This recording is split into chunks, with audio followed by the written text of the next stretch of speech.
Info के नाज़रीन अस्सलाम वालेकुम। आज की वीडियो में आपको बताएंगे कि कैसे मोदी के गुंडों ने मुसलमानों के जज्बातों से खेलने के लिए एक और नया ड्रामा रचाना शुरू कर दिया है। मोदी के हवारी भारतीय मुसलमानों से मजहबी आज़ादी का हक भी छीनने लगे। तारीखी बाबरी मस्जिद के बाद मुसलमानों की एक और इबादतगाह का वजूद खतरे में पड़ गया।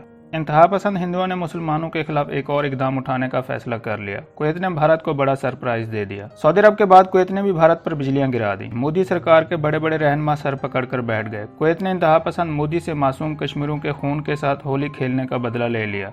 मोदी की साजिशें अब इसके गले में पड़ गईं। हिंदुत्व के एजेंडे को कामयाब करवाने वाले आरएसएस और बीजेपी के कारिंदे खून के आंसू रोने लगे। वीडियो में आपको ये भी बताएंगे कि कुवैत ने कैसे इसराइल और अमेरिका को हिला के रख दिया है। वीडियो में आगे बढ़ने से पहले नए आने वाले दोस्तों से गुजारिश है कि चैनल को सब्सक्राइब कर लें और घंटी के निशान को जरूर दबाएं। वीडियो को व्हाट्सएप ग्रुप्स और फेसबुक पर भी जरूर शेयर कर दें।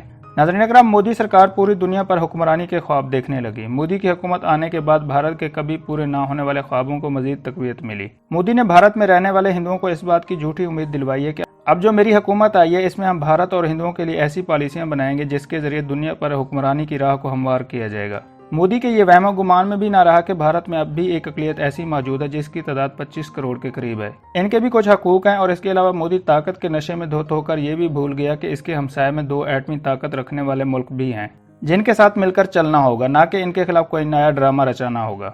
नाज़रीन अकराम, मोदी सरकार अपनी हिंदुत्व की पॉलिसियों को परवान चढ़ाने की खातिर ये भी भूल गई कि दुनिया के हर मुल्क में भारत के शहरी रहते हैं और इसको ऐसी खारजा पॉलिसी बनाना होगी जिससे इसके दूसरे ममालिक में बसने वाले शहरी परेशान ना हो। और शायद मोदी ये भूल गया कि जैसा करोगे वैसा भरोगे। मोदी ने जब से भारत की हुक्मरानी को संभाला है तब से मुसलमानों की हालत हर रोज खराब से खराब तर होती जा रही है। कभी आर्टिकल 370 की आड़ में कश्मीर में मासूम मुसलमानों को दबाने की कोशिश की जाती, तो कभी अपने नापाक अज़ाइम की कामयाबी के लिए कश्मीर में ही अमन खराब करने वाली कार्रवाइयों को बरूए कार लाया जाता है, तो कभी मुसलमानों को अमन खराब करने वाला करार दिया जाता है।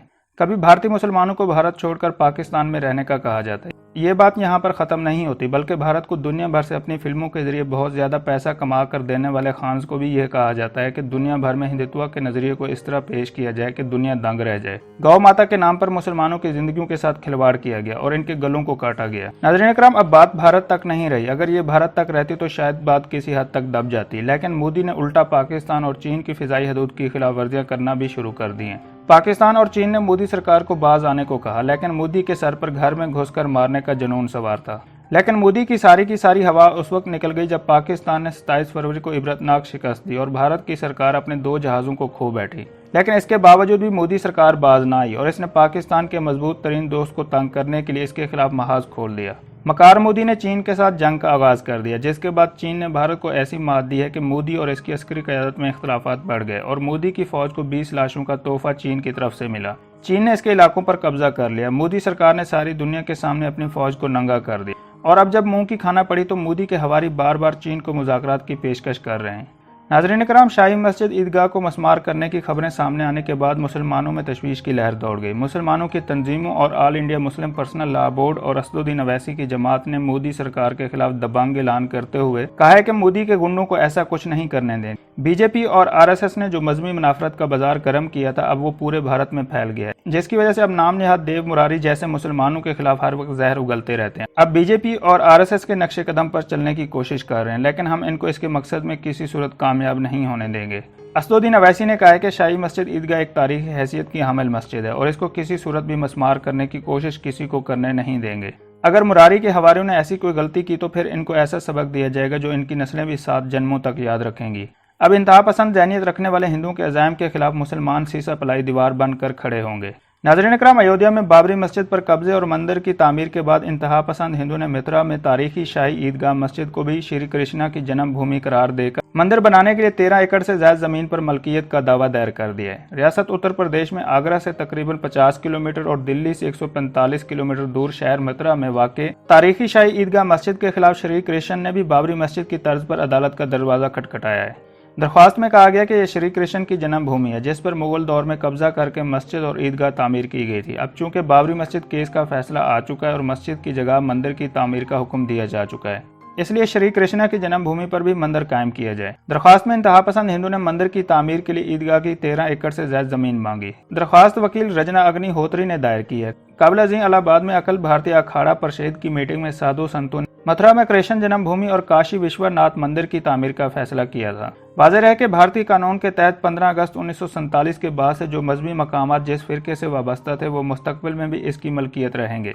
इसे प्लेसेस ऑफ वर्शिप एक्ट 1991 कहा जाता है। ताहम बाबरी मस्जिद को इस कानून से इस्तिस्ना दिया गया था। नाज़रीन कराम, अल्लाह की लाठी बेआवाज होती है, लेकिन जब ये किसी पर पड़ती है तो इसकी चीखें फिर जरूर निकलती हैं। और अब ये लाठी कुवैत के जरिए भारत पर बरस रही है। कुवैत में अब एक ऐसा कानून पास कर लिया गया जिसने मोदी सरकार की आंखों को मजीद खोल दिया है, जो सिर्फ और सिर्फ जंग के जुनून में मुब्तला रहती थी। मोदी अपने हवारियों के साथ सर पकड़कर बैठ गए और हिंदुत्व के पैरोकार इस कानून के पास होने पर शदीद गुस्से में आ गए। कुवैत में तकरीबन 14 लाख के करीब भारत के शहरी क़याम पजीर हैं। ताहम कुवैत की हुकूमत की जानिब से 2 साल पहले ऐलान किया गया था कि तारकीन की तादाद को कम करने के लिए जल्द कानून साजी की जाएगी। इस नई कानून साजी के जरिए कुवैत में मुकीम 14 लाख भारतीय शहरियों में से 8 लाख को वापस भारत भेज दिया जाएगा। कुवैत की जानिब से किए जाने वाले इस ऐलान पर भारत की तरफ से सख्त नाराजगी का इजहार किया गया।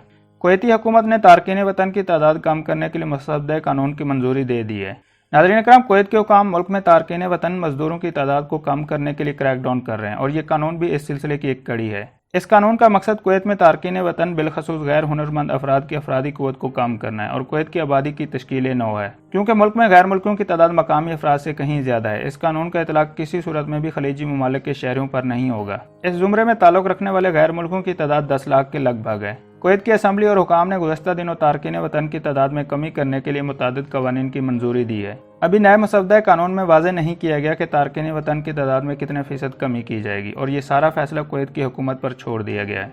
नाज़रीन कराम, कुवैत ने न सिर्फ भारत का बल्कि अमेरिका और इसराइल का खूब इलाज किया है। अमेरिकी सदर डोनाल्ड ट्रंप ने ऐलान किया था कि मुत्तहिदा अरब अमारात और बहरीन के बाद कुवैत भी इसराइल को तस्लीम करने के लिए तैयार हो गया है, जिसके बाद कुवैती वज़ीर ख़ारजा ने अमेरिका और इसराइल को खबरदार करते हुए बयान जारी किया कि अमेरिकी सदर का बयान सरासर झूठ पर मबनी है।